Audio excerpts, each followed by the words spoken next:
পুরী থেকে হাওড়া ফিরছিলাম একটা এমার্জেন্সির জন্য। তৎকালে প্রিমিয়াম শতাব্দীর টিকিট কাটা হলো। তো এই ভিডিওতে আমি শেয়ার করব জার্নি পথে আমরা কি কি খেলাম। তো চলো শুরু হয়ে যাক।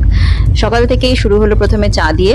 তো চাটা আমরা জার্নি করতে করতে এনজয় করে নিচ্ছি এবং খুবই ভালো লাগছে, কিন্তু fresh mood, neat and clean. Amitabh paper নিয়ে শুরু হয়ে গেছে আর আমি অ্যাজ ইউজুয়াল একটুখানি ভিডিও ক্লিক করছি, এদিক ওদিক করছি, ট্রেনটা দেখছি কেমন লাগছে। মানে খুব ভালো লাগছে, একটা রিফ্রেশিং মুড। মাঝে মাঝে আমি কিন্তু সকালে ঘুমিয়ে পড়েছি চা খাওয়ার পর, বাট এই করতে করতে ব্রেকফাস্ট চলে আসলো। ব্রেকফাস্টে ব্রাউন ব্রেড, একটা অমলেট, দেন ম্যাঙ্গো ফ্রুটি।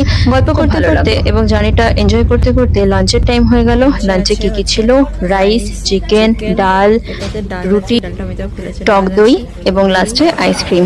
খুবই কিন্তু ফ্রেশ ছিল, খাওয়া দাওয়া খুব ভালো ছিল। সেই সময় কিন্তু রেমালের ইফেক্ট চলছিল। আমরা হাওড়া পৌঁছে গেছি, দেখতেই পাচ্ছ গাছপালা কিভাবে উল্টে পড়ে আছে। তো